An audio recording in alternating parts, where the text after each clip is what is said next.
নাক দিয়ে রক্ত পড়া নানা কারণে হতে পারে।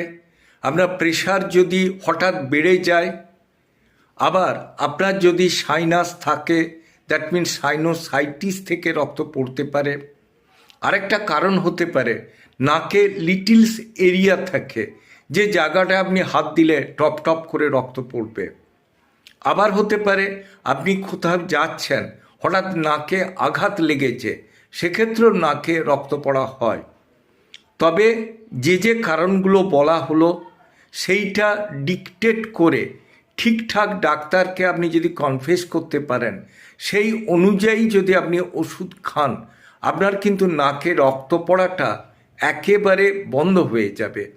তবে এটুকু বলা যেতে পারে, ঠান্ডা লাগাবেন না, নিজে সচেতন হবে, সচেতনতাই এবং সঠিক ডাক্তারকে বলাটাই